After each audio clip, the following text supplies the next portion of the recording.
Hello, everyone, and welcome to Grip Locked, Foundation Disc Golf's weekly podcast. I'm Hunter, joined as always by Trevor. And before we get into today's show, I want to take a moment to thank our sponsor for this episode. Grip Lock is brought to you by Manscaped. Attention listeners across the galaxy, all the way from Australia to Houston. Do we have a body hair problem? If so, our friends at Manscaped have cleared you for takeoff with their 4th generation and brand new Lawnmower 4.0. Kick your body hair to the next planet with the Performance Package 4.0. You'll feel like you're in zero gravity when you use the best tools for the job from the leaders in male grooming. Join the 2 million men worldwide who trust Manscaped and get your body ready for takeoff by going to manscaped.com for 20% off and free shipping with the use of the code GRIPLOCKED. Ready for an out-of-world experience, fellas? Look no further than the Performance Package 4.0 from Manscaped that has just taken off in not only the USA, but Canada, the UK, across Europe, Australia, South Africa, and Singapore. Inside this package, you'll find their Lawnmower 4.0 trimmer, Weed Whacker ear and nose hair trimmer, Crop Preserver ball deodorant, Crop Reviver toner, Performance Boxer briefs, and a travel bag to hold your whole solar system. Yeah, they also recently gave us some of their cologne. Talked about it a little bit last week. It's nice. Last week we'd only had it in for like a day. Now I've had a full week with it under my belt. No pun intended. And it's been great. It's lasted all day. It smells great, and also it apparently pairs right with all their other products. So if you're using they give you like crop preserver and stuff like that, like different toners and stuff. The scents all complement each other, so you don't smell like you got 15 different scents when you get out of the bathroom. That's the worst. Yeah, that is the worst. But if you're interested in any of these products, don't forget to use code GRIPLOCK. That's one word, GRIPLOCK, at manscaped.com to get 20% off and free shipping worldwide. Thank you so much for your support.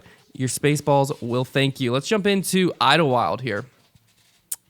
Pretty freaking thrilling finish.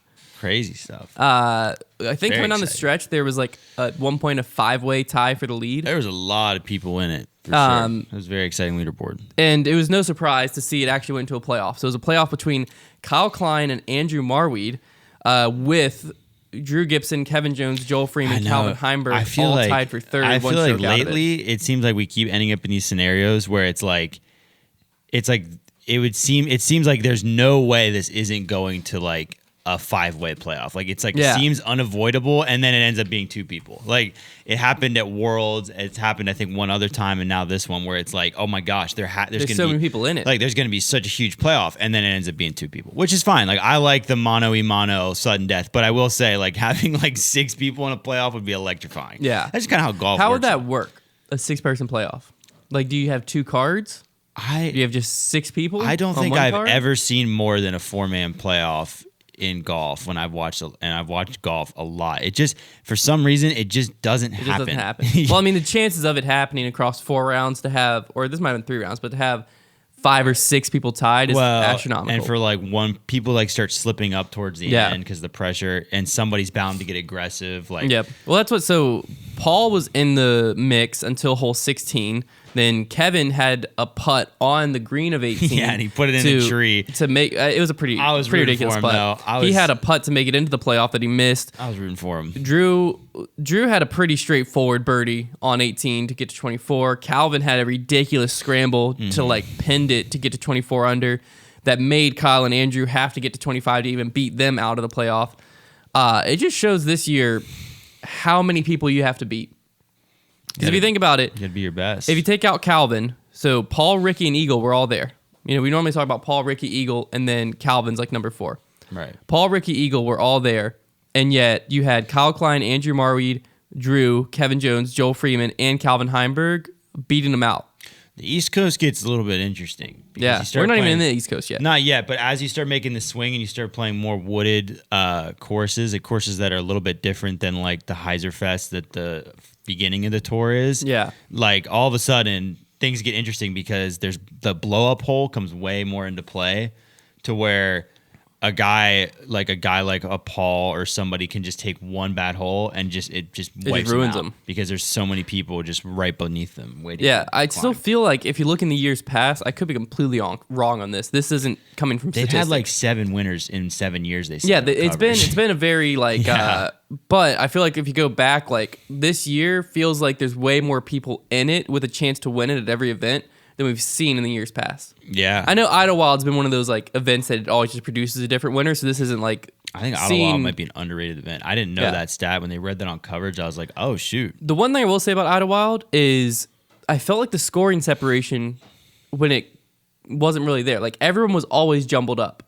Right. I don't know if that's a good thing or a bad thing, but like round one, I think from like first place almost down to like 50th was only like 5 or 6 strokes. Yeah. There's so many players in that range. I don't necessarily hate that, to be honest. Now, I will say, when you get to the final day, that's why I think that's kind of the reason there's a moving day in golf where they like try to separate people from the pack, is because it's easier to follow a storyline of 3 or 4 players trying to win than 25. So like, I like it being jumbled up at the beginning. I'd like to by the end of the day. I like seeing a lot of people in it, but I want to be able to watch all those people. So I don't want like 4 cards of guys all within 3 strokes. Where that was one thing that I thought I don't know live. what to do about that. That was one thing I thought the live production did a very good job of. They were switching around. I felt like we saw every important shot from everyone who had a chance to win. Live is they're getting good at using their cameras the best they can to like make sure if whoever's in it, they're trying to film them. Yeah, because there was like it was almost 3 full cards at one point were in it with a chance to win.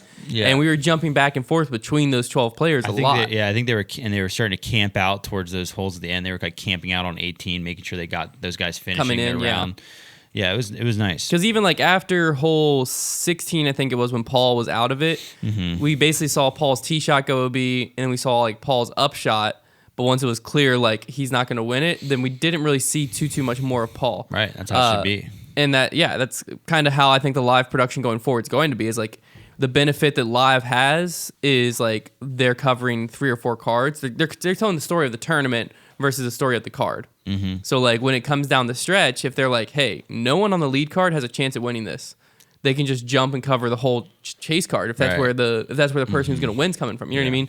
And they can pick and choose like 2 players from the lead, 1 player from chase, 1 player from third. We can get the cameras and adjust and all that. So I thought it was a pretty well executed live stream overall, because I thought it really gave us the full story of the MPO. But before we get into the FPO and Dark Horse picks, I will say quickly, we also saw the biggest weakness of the current streaming situation being that FPO had like a 3-way tie going into the final round, and we didn't see any of the FPO coverage until like hole 7 or 8, because the MPO final stretch, which you always have to cover the final stretch either way, was so close. Right. So you couldn't, there wasn't a second to jump over and look at what FPO was doing. So what ended up happening is like there were some people even on Twitter being like, I wanted to watch FPO, but like if you're trying to watch them live, you didn't have an option. There was no option to watch FPO live because of. So I talk about stream separation. Yeah. And there's a bunch of people. I said something about like this is what happens when you don't have separate streams. Like in the moment where FPO and MPO are both close, both tight, you're gonna have to sacrifice one or the other. Mm-hmm. And so then it forces the Pro Tour to kind of choose like, do we miss out a potential amazing moment going down on 18 to pick up FPO on hole 2, or do we just not pick up FPO until hole 7 or 8? And that, obviously they chose not picking up FPO until 7 or 8 in this case. But like people in the comments of my tweet were like, well, that is because they don't have the resources to do a separate stream. And I'm like, Smashbox has been doing separate streams since I've been into disc golf. They have the resources. Yeah, it's that FPO would have to tee off first, and you finish out the whole FPO round. But the other thing you have to remember is it's not like they didn't have cameras on FPO. Yeah. Because the routine is once it gets to a certain hole in MPO, 3 cameras leave MPO and they go to FPO. Mm-hmm. And so they had the people there because they jumped to them every once in a while. So they had people filming FPO. So really, if you're trying to say like they didn't have the camera or whatever, all they didn't have was another switcher to do the switching. But like if you do that, FPO can tee off in the morning, finish their whole round before MPO even starts, and then you have the full crew of 6 cameras on FPO, and then the full crew of 6 cameras on MPO, and then us at home get to watch the whole show. Yeah. I don't really understand how that's a worse decision, but I'm not the one making it. So on the Dark Horse side, we had Trevor winning with his pick of Tony Mo Rice shooting a 9 under. Rice. And we had Konner losing with Nicholas Long. I'm declaring now on the podcast I have transferred the curse to Konner. It hasn't quite gotten severe yet to where his players are getting injured, but that comes later. That's like a later symptom. That's a later symptom of the curse. But I'm in the clear. It seems like. And I'm pretty frustrated, but I don't know if you. But I don't know. Did if you remember. research for this week though? I'm about to. So Connor's Nicholas Long ended up shooting 4 over. So he lost to Trevor by 13 and lost to me by 5. So I was kind of in the middle. The middle is a great place to be. It's a great place. It's a great place to be. But on FPO, it was very tight coming down the stretch. Right, we had Paige Pierce, Paige Shue, and Sarah Hokum tied at 1 over going into the final round, but Paige ended up winning by 3 over Missy Gannon, who had a good final round and was able to sneak in there, and Sarah Hokum was able to finish 3rd. And Paige Pierce was also able to hold on and be the only player in the field to finish under par. So you got to collect those dubs while she can. Here's the thing. I've decided, and we're going to talk about this, but I've decided I'm just not even satisfied with either field until all the Europeans get over here, because not only, like, we've known the women's side there's just beasts over there, but the guys too. Like, there are quite a few guys. I mean, are we about to get to that? We're about to talk about, yeah. So there's the European Championships happened this past weekend as well. And this is like all of the really good European players over there. It's so many. It was really cool looking at the leaderboard. And like, I want to say I counted 15 different countries in that, just in the FPO division alone. Like, so many different countries. And what are you smiling? Nothing. I just thought it was something funny. And great. It'll make sense later. And I was reading the notes and reading farther down. Did I just guess the exact amount of countries or what? No, that wasn't my question. Okay. I forgot I wrote a joke in later in the show and I read it.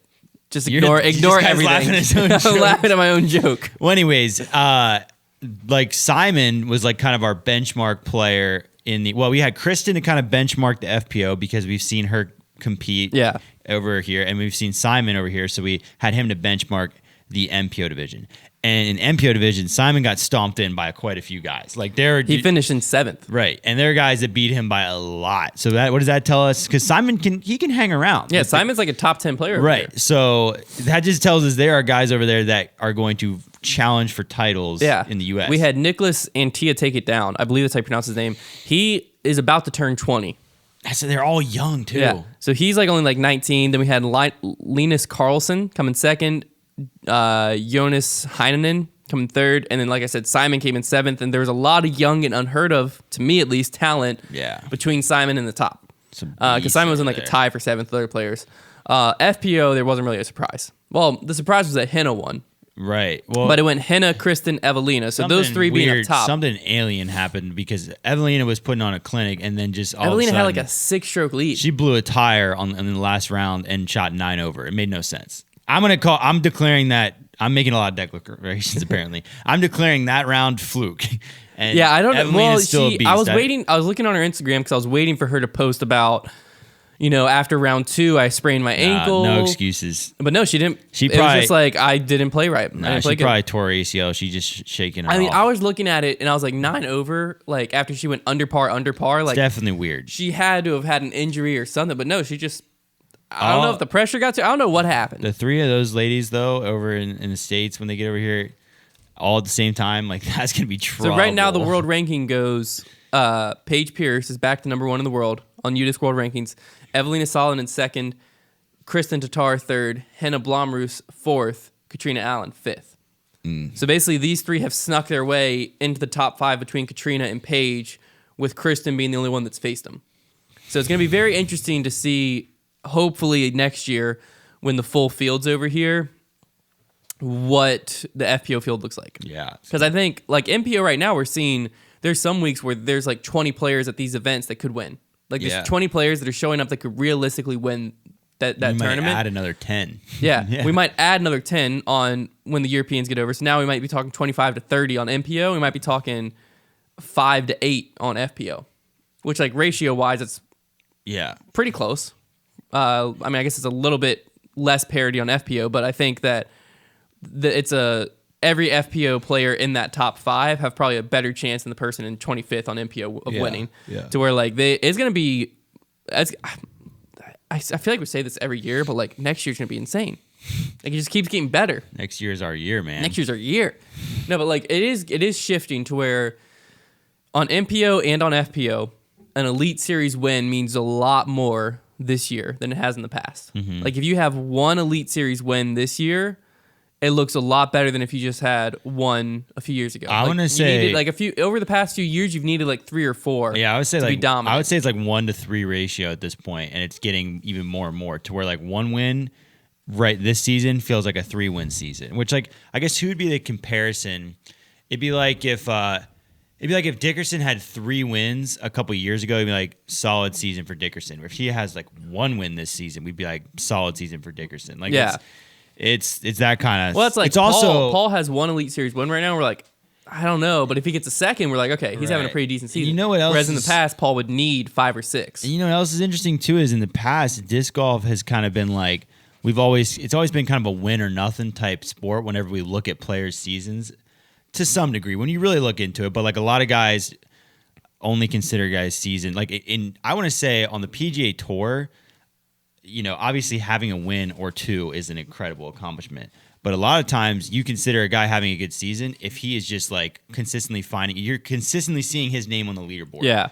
Where like that's becoming disc golf to where like you're going to have to start noticing guys having a good season because you keep seeing him on that top leaderboard section. That's like how you know he's playing well because he's just not going to win all the time. Like, his people's names are just going to get buried on the leaderboard. So I think that's where Eagle is having a pretty insane season. Oh, he's having an incredible season. If he can pick up 1 win, more so just to shut everyone up. If Eagle can pick up 1 win on the East Coast swing, that's a dominant season. If he can do a GMC or MVP, especially or if he wins the major, if he wins USDGC, if he can do something on this East Coast swing, so that because 3 of his wins are on golf courses. Yeah, there's no way to take that away. That stat might not mean anything, but that stat right now is going to be a presiding storyline against Eagle, saying like, oh yeah, well he had 4, but 3 of them were on golf courses. Yeah. Like, of course, if he can pick up 1 on a heavily wooded course, then I mean, it's hard to say anything against Eagle. Yeah, I think it's already hard to say anything against Eagle, but if he can pick 1 up at GMC or MVP, Delaware or even is something like that. I don't know if he's playing Stafford this weekend or not, but there's definitely going to be interesting to see as this finishes out. I think his best shot at a win the rest of this year is probably USDGC.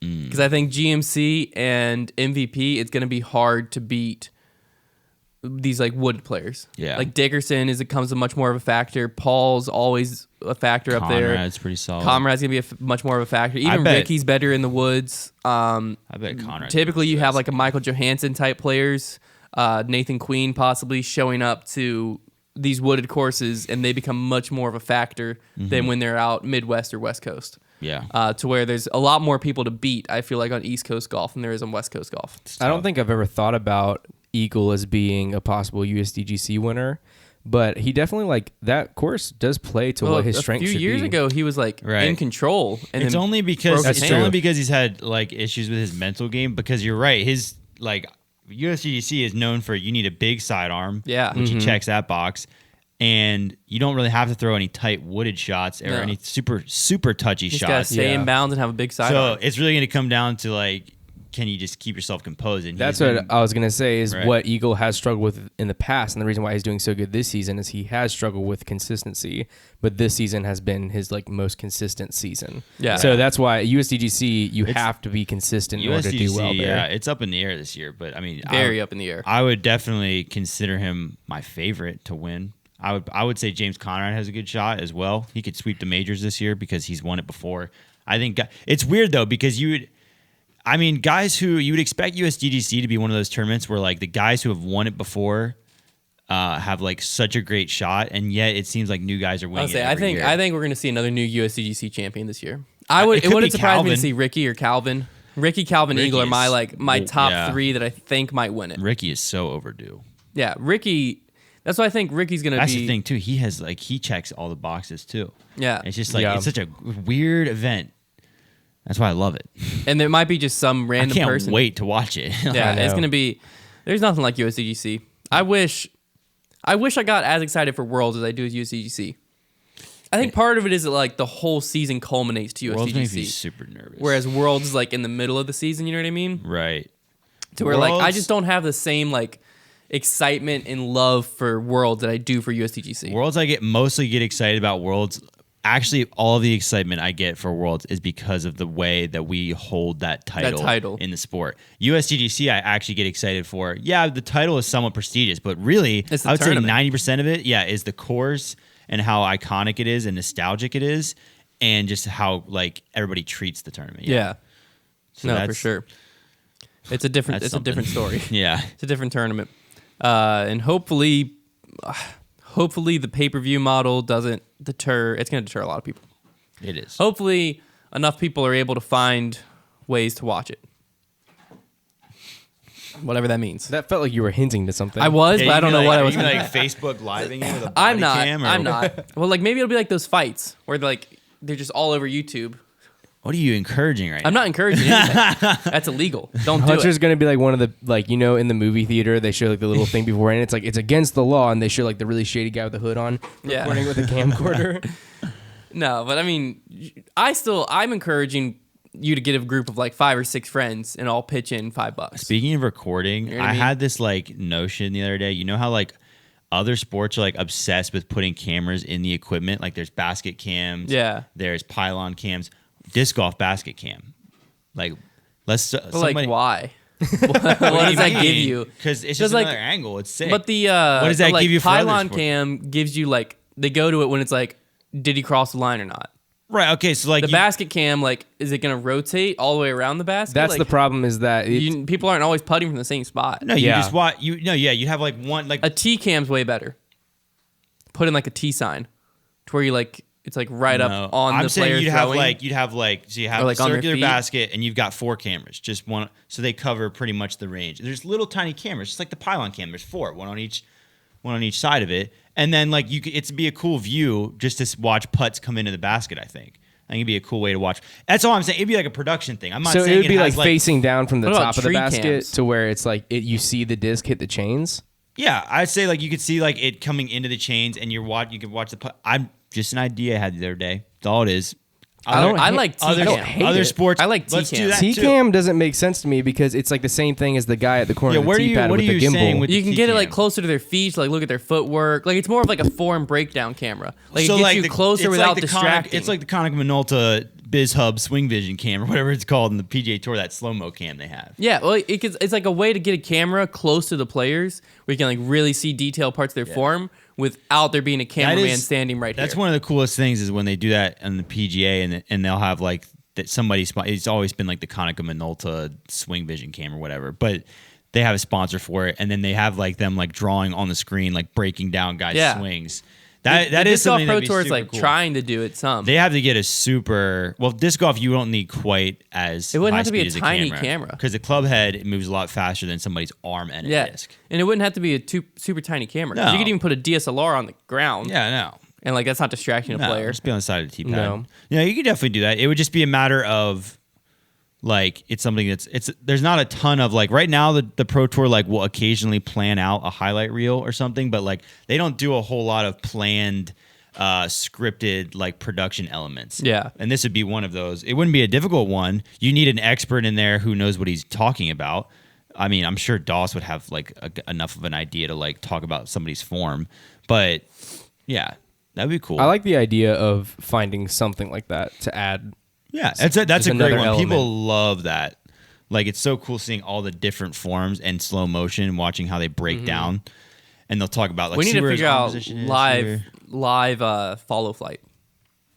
Ooh, I think the follow flight is incredibly overrated. No, like being able to go we like talked about this before. Like you throw the live, like you throw the shot, you let the shot happen, but then you like go back to it and you're like, let's break down the flight that disc took, and then you have the follow flight. It's cool seeing from the tee, like a disc that curved and like the full flex. The tee. Yes, whenever they a standstill follow flight. Right, It's like behind the guys, you can see the full flight of the disc. That is cooler. Whenever the camera's following the disc and it's doing the follow flight, I think it's kind of dumb because the point of like the way they got follow flight, and I've said this before, is from the Pro Tracer technology on that they use for golf. And the reason Pro Tracer exists, it's not following that golf ball. It's using the data collected from that swing in order to make a projection of the ball so that because you can't see the golf ball in the air. That's the whole point. So in disc golf, you're seeing the disc. Now I agree from the tee. I think it's cool seeing like that. See, it's a visual thing. Like they did one on. But when they're following Dave it, I don't think it's like that important because I'm watching it fly. I don't need to see a line behind it. Yeah, like Dave Feldberg's I just saw ace on 14 at like I think it was 14 MVP Open. Yeah, or it might have been Vibram Open back then.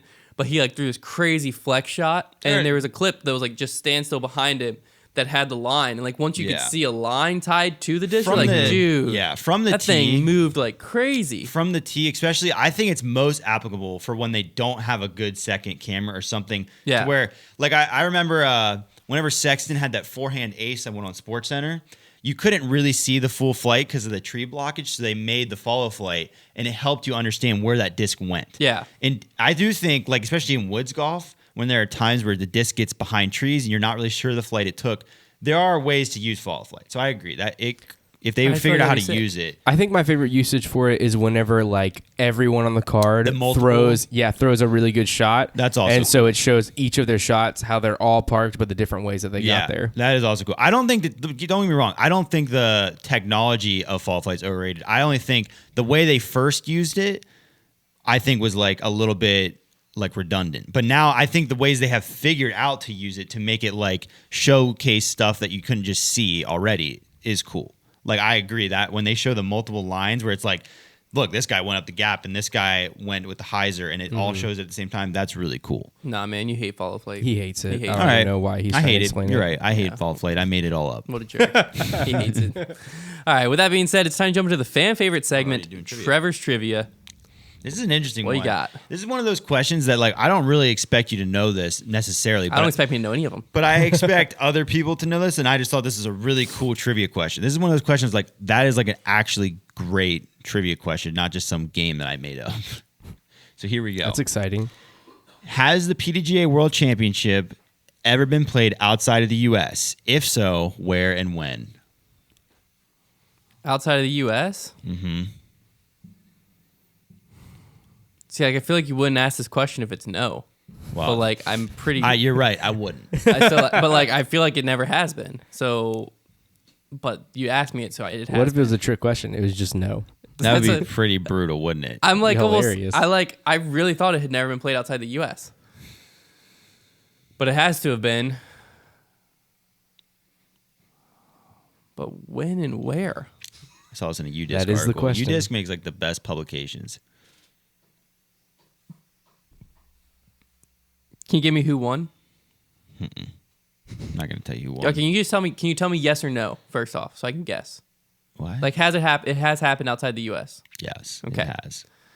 That didn't help me. I was hoping you were just gonna say no, and I'd be like, haha. I feel like it had to. Okay, let's think of old events. Even if you can't get the when or whatever, you're just gonna have to try to think of a location that it might have happened. Like Canada and Mexico, because I was trying to think like close. A world championship? You sure it's a world and not a major? I saw this in a UDisc article. Japan is all I can think of. I think that's a good guess. No, because the Japan Open was like terrible guess. The Japan Open back in the day was like a big major. Yeah, I think it was a major. Where was it? Where and when? It was 1987. It was in Ontario, Canada. So it was Canada. Weird. Yeah, I thought you were gonna guess it. Well, I was thinking Canada and Mexico, but like neither of them have big events anymore. Right? Greg Hosfeld, he won. It like makes sense to me, but I would I was never gonna guess it just because that would give like the U.S. players the best shot at traveling internationally if it was U.S. if it was Canada or Mexico. What an interesting thing though. Like I never knew that. I gotta Google that. Weird. That was the first time I had heard of that. And I've looked at the World Championship locations before, and I must have just like glazed over that, and not been like, Toronto, Ontario, Canada. I guess it was in Toronto, and Ontario is what the province that. This Toronto's is before in. ratings even existed. Is that right? Is any Canadians listening? Is Toronto in the province of Ontario? Yes. Okay. Yeah, let them know. That's how it works. Comment so now it's in so Toronto, which is cool. Toronto's like isn't Toronto kind of like a city? Yeah, Toronto. And then it's like being in like LA, California, US. Right. Toronto, Ontario, Canada. Provinces, are like giant states. It They're was more like regions almost. I feel like we should stop talking about Canada. Yeah. Because we don't know that much about it. I know some other, like there's Saskatchewan. Elaine King was there. Banff. Mike Sullivan was there. That's not a province. Harold Duvall. Dave Greenwell. It's all the OGs, man. Yeah. Scott Stokely was there. Levon Wolf. My name's Levon Wolf. I got Will Schuster's first signature right here. That's all I know Levon Wolf from. I think isn't he the founder of the Quick Stick? It wouldn't surprise me. I feel like he is for some reason. Okay. What is the Quick Stick? That extended pole that you have a hook on. You drag a disc in. Oh, yeah. I'm pretty sure like a retriever, like End Zone Disc Golf or something like that. Sick, man. Cool. Come on, dude. Yeah, he is. It's him. And, I feel like I've emailed him before. Tim and Feldberg that run that. Well, no, Feldberg's like the marketing guy for him. That's what I'm saying. They're on a team together. Yeah. Yeah. All right, coming up this weekend, we have the Cedar Creek Classic. We're going to go straight into the MPO predictions. I think Paul's due for a win. I think Paul's going to take this one down. I got Calvin coming second, Ricky third. I honestly had I'm so boring with it, I know. I had a similar thing where I went Ricky, then Calvin, then Paul. I know. It's kind of the way the course is laid out. I feel like it's just going to be... It's just we're getting towards that East Coast swing that I just think that's going to be kind of what it is. On the dark horse side, I'm assuming by how fast Konner jumped to his computer, he didn't have one. Panic. So we'll go through ours first. I'm picking Nate Metzler out of Colorado. I almost picked him, actually. He shows some real promise with his previous finishes at this event over the past few years. He's 999 rated, so barely keeps him in it, but I can keep him there. And he's currently on a 6-event cash streak. Oh, shoot. So I think this guy... You did your research. I did my research. I'm not becoming the guy with the curse. Yeah, I've got Ralph Cremitis. This guy is actually out of Philadelphia. Dang. So I went with the Pennsylvania guy. What's he rated? He's rated 996. Okay. So I'm also a little bit lower than you. And I only picked him because he's from Pennsylvania. That was pretty much it. Local boy. Yeah. Who you got, Konner?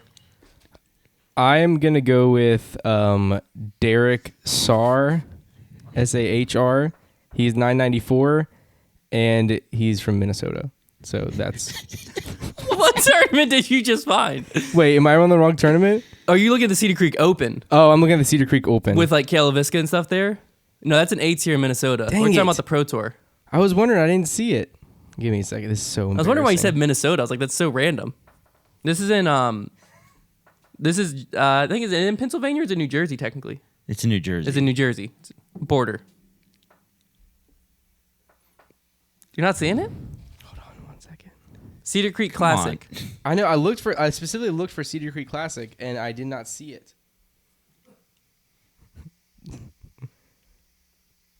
And now I'm never gonna find it because the pressure's on me. Oh my gosh. Oh my word, Konner. Come on, man. Theme song playing right now. You remember this event, right? They go to it every year. You gotta remember this course? What's the name of this course? Cedar Creek. Yeah, but isn't there they play a second one? I'm just saying I can't It's don't got that. see It's it. got the whole with the hanging basket. It's like 60 feet in the air, and there's a staircase. Yeah, people hate it. It's like something cave or something. I'm definitely Cove. It's Cedar Creek and something Cove. You're right. Is it just North Cove? It might be. Yeah. North Cove, Cedar Creek and North Cove. Sounds like. Look up the course. Maybe I'm just typing in Cedar Creek on the PDGA website. Go to the Pro Tour website and see if they have the event page. Here's the thing. Maybe are you spelling cedar wrong? I don't like the think tree, so. cedar. I know how to spell it, but spell it for people that don't. You don't. Yeah, right here. The dynamic discs. The Cedar Creek Classic. Got it. Yeah. All right. I'm still nervous. I'm clicking on the wrong thing. This is okay. There's no way this is it. Oh, is that last year's? Last year's wasn't super well attended. Yeah, that's why. That's last year's. You gotta find this year's. It's the I- same TD. You might be able to sort by TD. I'm really sorry, guys. I'm just Come having on, a hardest man. time finding it. It's embarrassing. This is really embarrassing. I wish that there was a way for us to move on right now, so I'm not in this moment. Bro, this tournament doesn't exist. I can't find it. No, we made it up. Are you being for real right now? I hate you guys. We dude. sat over there. You 'cause guys there's suck. no That big is so annoying. Because I heard you say earlier there's no big tournament, and so I was like, okay, cool. I don't have to pick a dark horse pick. And then you guys were like, did you pick your dark horse pick for this North week? Cove, bro. What was that?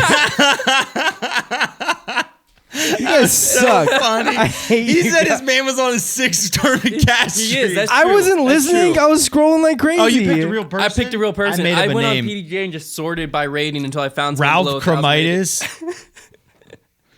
We were sitting over there this morning. We were like, I told Trevor, I was like, we should. Don't even bother talking. I turned you down. I'm stopping. I'm stopping. Find a way. I was like, we got to find a way to prank Konner today. I was like, what if we just told him there's a dark horse pick? That is But so there's not, funny. because that played there's out. technically a silver series. That did going on. not play out nearly as funny in my head, and that was way better. Well, see, what I did is originally we were gonna do the Cedar Creek warm up, but then I was like, if there's a Cedar Creek warm up, there's got to be an actual event, and that's how I found the Cedar Creek Open, which I knew you would stumble upon, which is how I knew Caleb Visca was there and was in Minnesota. So then I just changed Open to Classic. Because when I searched for that, I saw last year's event. So like, he's gonna go down a whole rabbit hole. That was You guys amazing. know. You guys knew that was gonna make me so nervous. Yeah. That was very I funny. hated great. that. I hated. That's why I everything tried that. getting off of it earlier when you brought it up, because I could see. That's why I was laughing earlier, because I could see him on his computer like looking already, and I was like, I've got to get away from this so we don't spoil the joke. I was a little bit in almost my head busted up thinking, laughing. I wonder if whenever they asked me, do you have your pick for this week, if they were joking. Because I heard you guys say there isn't one. Yeah, well, I this see. week. That's why when Trevor's like said it, and then I jumped to the European Open, and then Trevor started talking. I laughed, and y'all were like, "What are you smiling at?" I was like, "Oh, I just read my own joke."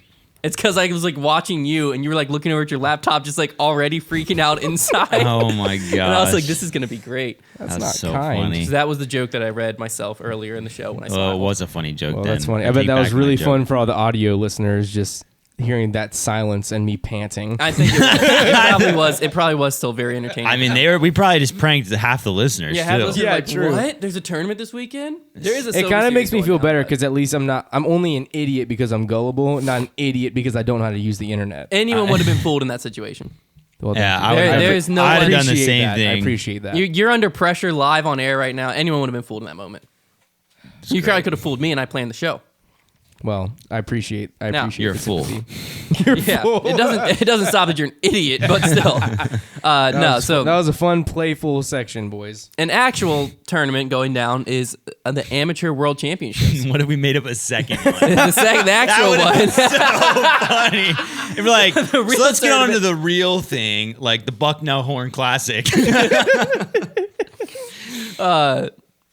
That was the hard part, was determining the name of the I tournament. almost started laughing the second you started reading, like, because I knew it was about to happen. I was like already starting to crack up. Well, I decided we originally were just gonna do the dark horse side, but then last second I decided to predict I know. winners. So I was that's like, what I started improvising. I was like, that's gonna throw Konner off if I don't predict a winner. I just go Yeah. straight to the dark horse. And I was like, so I've got to predict winners. So I was just Yeah. like, Ricky, Paul, Calvin. And I wasn't even listening. The funny thing is, you guys knew that I was probably already a little bit on edge because I'm already recording everything in like a different format than we usually do. So I knew we could get you. you got me. all right, You did. Am Worlds. Am Worlds is actually happening. That's a real tournament. Yeah, sure. Orlando. It officially got underway yesterday, but one thing that's interesting is each division is going to be playing 6 rounds, then a semifinals, and then a final 9. I don't like that. What's interesting to me, though, is it seems that every world championship, almost, I don't know if Junior did, but the Masters World we saw, and now Am Worlds, is sticking to the old format of 6 rounds, semi, final 9. That's so dumb. Because they've all kept this old format that makes the world championship almost like a marathon. So You're playing like Iron Man golf now. I was like, what are your thoughts on having this many rounds? Our sport. And like, do they need to change Am Worlds and Masters Worlds, or should they bring it back for the Open World title? These players, they spend their whole like season playing probably mostly 2-round events, to be honest. They play You're saying Am Worlds. Yeah. Yeah. They spend their whole season, these amateur players, playing 2-round events, maybe an occasional 3-rounder, probably not even any 4-rounders. Like, that's the format that our sport has taken, to where like our most premier events are 4 rounds, most of our touring events are 3 rounds, and then like your weekend, local events are 2 rounds, because that's all you really have time for a lot of times. So like that's the whole like why then do we go to the one that they want to win the most, and it's like, let's just play, like, you got to play, what, 8 times now? 8 rounds. Yeah, you got to play 8 rounds now? Like, what in the world is that all about? Like, So- I understand that they're thinking, let's make sure that we, siphon the pool and get the best players to rise to the top. But I think we've seen time and time again that it doesn't take that many rounds to accomplish that. The best players end up winning no matter if you play, like you could just play 4 rounds and the best players are going to win if they're playing the best. Like, well, it's just how that it would is. happen across 2 rounds too. If the best players are playing the best, they're going to win. Like, that's what I'm saying. Like, expanding it to 8 rounds does give the advantage to the best player in the field. I understand, but it's not the tournament's responsibility to give the best player an advantage. Yeah. Like, it's not their responsibility. It's the responsibility of that best player to show up and play the best. I definitely think all our worlds... That's golf. You got to just show up and play. All the world titles should be under the same format. Yeah. So, like, AM Worlds this year should be 4 rounds. I also can understand it a little bit more on the AM World side than the, like, Pro Worlds. Because, like, AM Worlds going this many rounds, like, they'll probably play, like, 3 or 4 courses. And, like, that's a draw of an amateur event is you get to see a bunch of different courses. They don't care as much about, like, only learning one course. That. But it's like, I don't know. It's world title. I will say, the one thing that I used to like about Worlds, and that AM Worlds is keeping with it being this long, is it does separate... Because, like, a world title... with how much weight is put on it. I think, it's a good point. With how much weight is put on Worlds, it should almost be separated from other events somehow. Maybe for the Open, it's 4 rounds and then a final or something. Like, I just feel like in the Open division, realistically to win Worlds, it's harder to win USDGC or something like that than to win Worlds. Because, like, Worlds is just a normal weekend. Like, you're just going to a normal course that's just like a normal Pro Tour would go to. You're playing it for 4 rounds. I think we've created an issue in our sport by naming one of our majors the World Championship. I think it should be above a major. Right. I think if you're going to call something the world title, I don't think something such like a world title really needs to exist. But now it does, and you're never getting rid of it. Why not? You can. What? You're just going to cancel out? Like, I'm just saying, it's like, what we know players by. Like, Ken Climo 12 times. I just think it's a problem because, like, first of all, what does that even mean, world title? Like, that's our entire field has been, like, U.S. players for most of the sport, like, and, like, some European players. But second of all, like, when you give it that title and then you hoist it above every other event that could ever be conceived because of that name and what we give it, you're now placing just, like, extra prestige, like you're saying, on an event that doesn't really deserve it for any reason other than the name world title. That's what I'm saying. That's why I feel like... That's why you have events called, like, the Players Championship and the U.S. Championship. Like, that's at least a little bit different because it's just the U.S. But that's like you go to the course. The course separates the USDGC from every other major. Yeah, you know what I mean. Just like the Konner Day Open or the European Open. Yeah, European Open, you're going to the Beast. The Beast separates that course from every other event happening. I think having that name, world title, and all that prestige.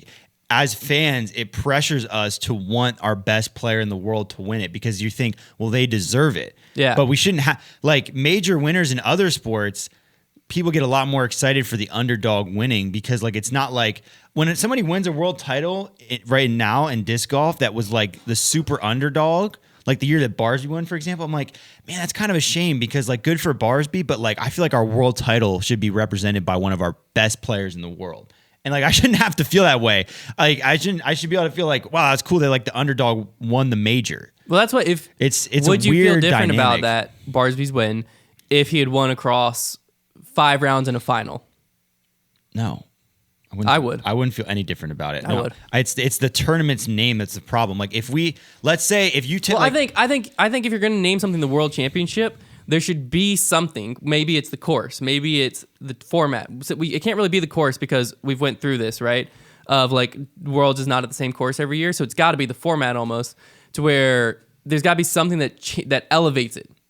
So that's where the whole idea of 6 rounds, semi, and whatever came from. That's way too many rounds. But I could see there being 4 rounds and then a final or something where there's got to be something to separate. If you're going to have a world championship, there's got to be something that separates it from your everyday pro tour. Yeah, I don't know. I don't like the idea of, like, the extra elevated major. I like events having the same That's format. why I don't think it should be a major. I think it should be like you have a majors, and then you have your world championship. Right. But then when you make it something completely different than everything else, like, it feels like it already. I feel like it could. Yeah, I don't know. You don't put. And this take is going to be absolutely hated by all the disc golf fans that don't watch golf. But I'm just tennis or any other major sports. You don't buy a destroyer and it's a Destroyer. I was gonna say US I don't champ, care but what. it says Ricky. I don't care whose name's on my That disc. sounds like a shot at Ricky, but it wasn't. But I'm saying we hold the world title. Yeah. We don't put I think Barry Schultz 2-time US champ or whatever. I think it was a case of like. It was a case of like we basically. We cornered ourselves. We made this world championship when the sport was so young because back then, like they thought, hey, we're making one big event. Let's call it the World Championship. And then we never changed it. And we've cornered ourselves into this problem now. To where like manufacturers aren't giving it up because they use that to market and make money off of all of us who are like, and now this is a 4-time rock instead of a 3-time rock. I gotta buy it. Exactly. It's like we shouldn't place so much emphasis on people having world titles when it's just an event like any other. Now there's that prestige which adds pressure, but we like I don't know, it's weird. That's what I'm saying is if weird thing. So your solution is basically change the title of Worlds to just something else to keep it a major. I wish like golf there was like I would say 3 or 4 majors. I don't like golf has 4 majors. I think 3 would be fine. But 3 or 4 and each one of those majors is its like own thing that has prestige for its own reasons. Like the Masters, for example. In golf, you look at like each one of those majors has its prestige for certain. Now you could argue like the PGA Championship is kind of just like the poop major. Like nobody cares about as much because that's probably the 4th and major you know why of disc golf. You know why the PGA Championship doesn't have a ton of prestige because it hasn't found its identity. Look at the Masters. The Masters is known for the green jacket and Augusta, right? Yeah. And it's special. Okay, you look at the U.S. Open. It's special because the USGA goes in there and makes the hardest courses known to man every single year. And then the British, it's because they play these classic link-style courses over in Britain, and it's a different style of golf, and the weather's always gross. Like, they each one has its own identity, and each one is special in its own way, but none of those events is like a lot of people know the Masters the most, so they might consider that the highest of the high. But real golf fans know that any one of those majors is very special for your career. Well, that's what I think. USDGC has a good identity. That's why they count majors. Like they say, Tiger's won 14 or 15, I think now majors. They don't say world titles. That's what USDGC I think has a great identity. Right, that's a good major. Yeah, European Open I think has a great identity. Right, also because of the course and also it's European. Like watching players play in Europe is a whole different ballgame. I'd say even like the prestige of that event is almost higher than other ones, but we just don't get to see it all the time, unfortunately. And then Worlds, I think it doesn't have an identity. If we keep Worlds, you got to do something to change it. And I don't think going up to 8 rounds, but I do think adding a 5th round would be like that's all I can think to do. I want to see the identity. It rotates courses. Like what else is the world's going to find its identity in? So like USDGC's identity is its course, right? Its course and like the way it's run, but mostly the course. Okay, the European Open's identity is the European golf. And the course, the beast. Yeah, but a lot of it is the fact that it's one of the few events that's overseas. It's the European major. So Worlds make the identity of Worlds either do it with the course because it's very easy to do it that way, or do it by making the course make it that like Worlds is always the hardest course every time. Like, give it something that makes it have an identity other than just the title, world title. So you're saying like go in and like when you're picking a Worlds course, the goal is like the winner's like 4 under par. I'm just saying like the USGA, what they do for the US Open that kind of gives it its identity is they make the rough disgustingly thick, the greens extremely fast and gross. To like literally every year there's players that say they hate it, but guess what? They still want to win just as much as the next guy. And the winners, there's been US Opens won with guys over par. Yeah. And that just doesn't even happen. Like that's just crazy. So like it's like known for that. Like that's a big part of its identity. And I think that is what makes a major great. And obviously like, the best example is the Masters because you have the green jackets and Augusta and like I think I want to see our majors in our sport have that. Like that's why USDGC is so great to us. That's why we love it. It's because it has such an identity surrounding it. Other than like, we don't care about the U.S. title. That's really not what makes it a huge deal in my mind. It's that you won at Winthrop Golds, and part of it's the branding too of the U.S. logo changes every once in a while, like slightly.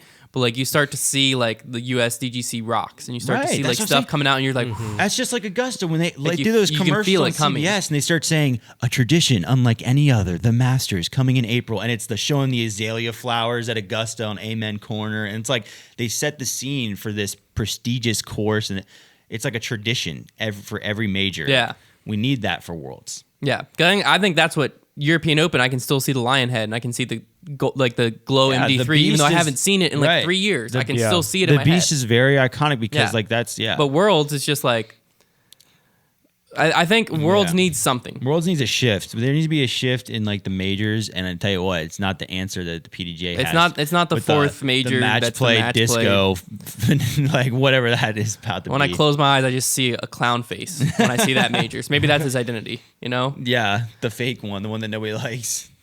All right, well, continuing in like where disc golf is right now, right? Like, this whole theme. Right now, I think disc golf's at a point where players, it's starting to grow to where this is starting to shift a little bit, but players still right now feel very accessible to us as fans, to where like we're almost protective over our players. You know what I mean? We're almost protective over them. They almost feel like friends more than a professional athlete we're watching. I like to think that I'm not. No, but like as a whole, in general, the disc golf world feels sure. like because part of it you have to remember too is there's a lot of people who are like, oh yeah, when X, Y, and Z Pro came to our town for the thing, they stayed at Bobby Joe's house. Right. You know what I mean? Pulling into town. That's starting to shift. But I think what's happening is in other sports, you have players that you're rooting so hard for that it makes you root against everyone else. Right? Absolutely. Whereas right now, week in and week out, like we're not really upset by a certain player losing and a different player winning, or like, man, I don't care what happens as long as X, Y, or Z doesn't win. I could say one player that I think has kind of created this is Nico. There's some players who are like, I don't care who wins as long as Nico doesn't.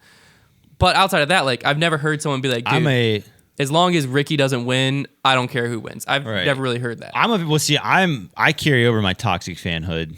It's not actually toxic. It's just being a very strong, committed fan to where, like, for instance, whenever I was always a big Tiger Woods fan. And when Tiger Woods was playing, there are some guys that I absolutely adore on the PGA Tour, like Jordan Spieth. Love Jordan Spieth. Yeah. But guess what? If Tiger Woods is playing and he's trying to and Jordan Spieth is trying to chase him down, I'm rooting for Jordan Spieth to shank that ball so far into the concession stands that it'll never be seen again. It's in somebody's popcorn. So like that's the kind of fan I am, and I bring that into disc golf. I remember throughout the years rooting for Paul, for example, so hard that like there are other very likable guys on tour, but I want that guy to miss every putt that he has because I'm rooting that hard for Paul. And if I'm truly rooting for Paul to win, I don't want anybody else to do well. Yeah. So like that's what, just to kind of explain it more, that's like where I'm coming from. Yeah. I'm rooting for somebody so hard that I want everybody else to fail. Yeah. Well, I don't think it's going to be like that anymore, because before you could do that because it was either Paul or Ricky or like but basically just Paul or Ricky. Well, no, I can switch on to people. It's going to still do it. I can switch on to people. As you're saying, like it's not always Paul in contention, but like basically I can look at the leaderboard on. So it's like for that tournament, not necessarily. I can look at the leaderboard on Saturday or Sunday and see 5 guys that are in contention and be like, oh, I like Calvin the best out of that group. Everybody else, you guys can all stink it up. Calvin, you can go to Subway. You know what I mean? Now there are certain leaderboards. They don't know what you mean. I will say, like you are right in a sense where like there are,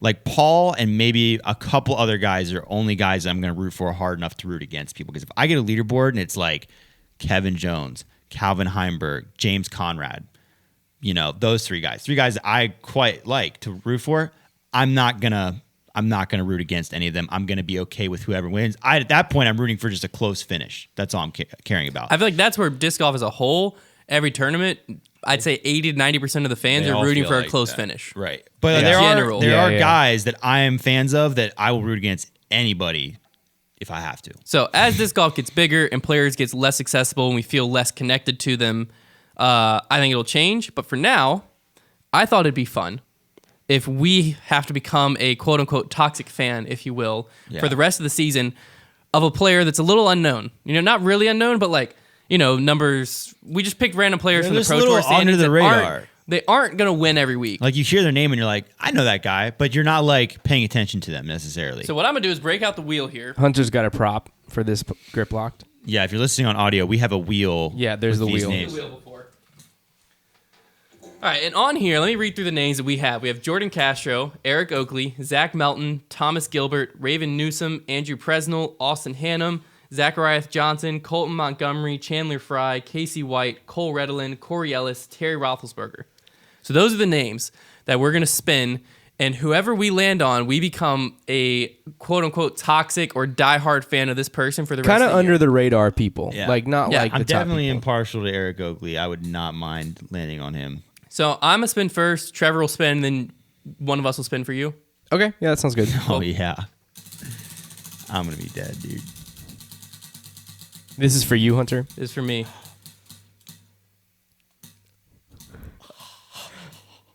Jordan Castro. I'm officially a Castronaut, which is perfect because I might go full gyro. So I'm going to go ahead and start looking up Jordan Castro merch. That was the wildest. That was wild. This wheel has a mind of its own. You've seen it in our videos before. This thing will just start spinning every which way.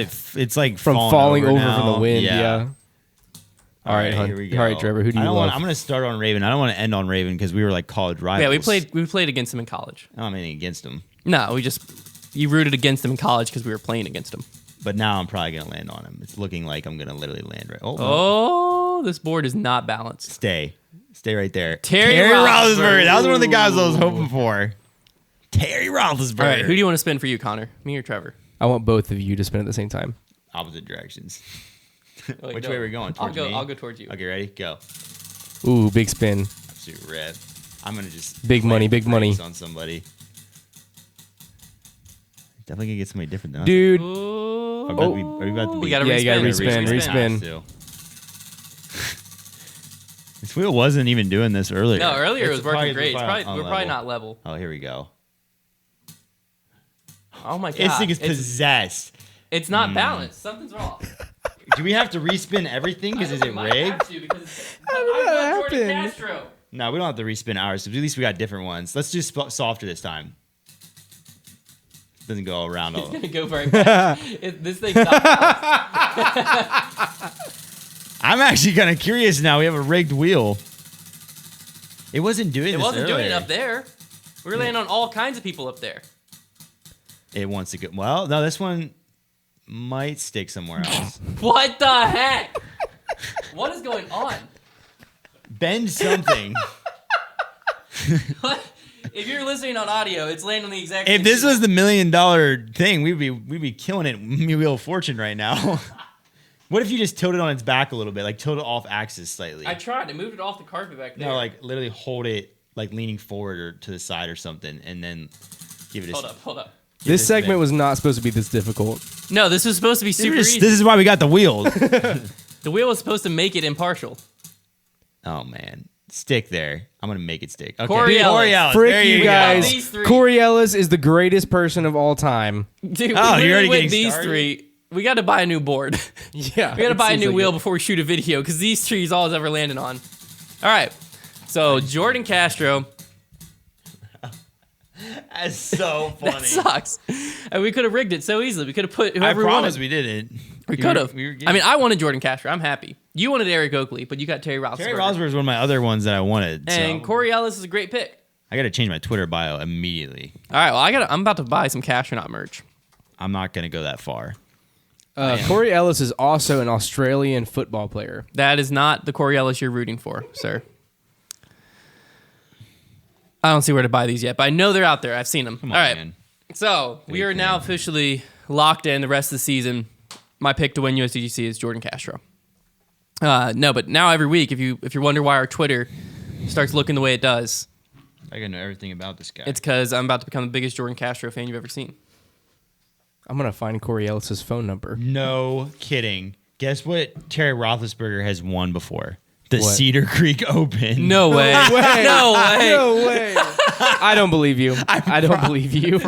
That's funny. It's right there. That's funny. This episode's coming full circle. He also won Des Moines. I forget. He has like a big win just randomly. Yeah, Terry Roethlisberger's no joke. His tagline is the Dream. Like, is that his nickname? Terry the Dream Roethlisberger. The Dream. That's That's sick. That's so sick. It's from Minnesota. All right, it's time to wrap this show up with a make that call. I'm going to paint you in a scenario, Trevor. Okay. A guy on your card is lined up for a straddle putt.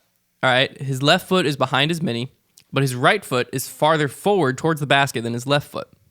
You let it go because they're technically both behind the plane of his lie from his mini, and they're not extending past his marker closer to the basket. But a different player on your card calls him for a foot fault and says his supporting point behind his lie has to be the closest point to the basket, and his right foot being farther forward is against the rules.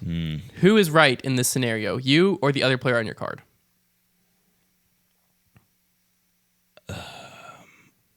Wait. Does the supporting point behind how the is mini... that possible? How can your other foot be further past it?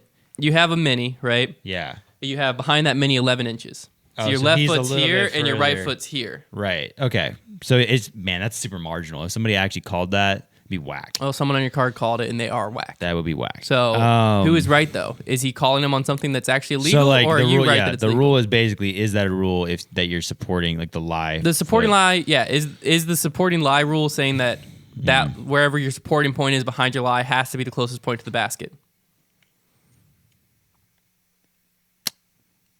I can't think of why it would be necessary, but I'm gonna say yes. I bet that's. So you think the guy is right calling him on it? Yeah. Incorrect. You are right.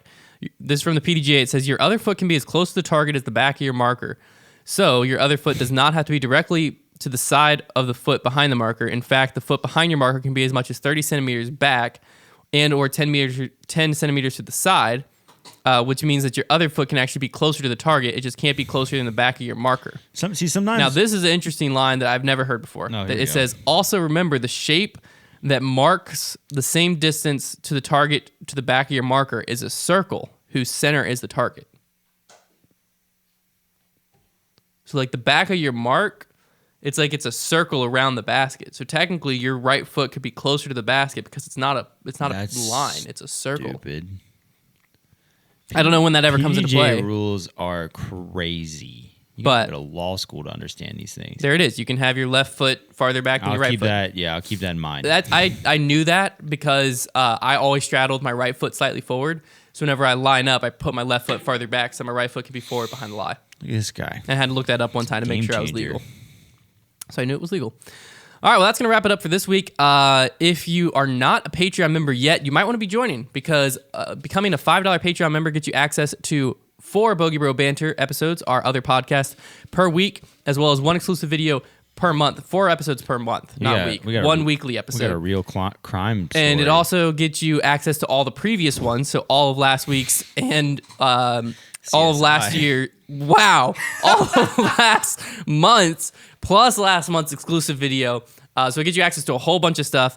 And this week we're going to be talking about what the heck happened to my car window and what's going on with that. We're also going to talk about y'all still played your round yesterday while I was dealing with what happened to my car window. That's how we dealt with the grief. Yeah, and we're also going to have Brody Smith joining us on the Bogey Bro Banter this week as well. Just kind of chatting it up with him. Dang. Seeing what's going down in Brody's world. Brody's world. That sounds like a cool show.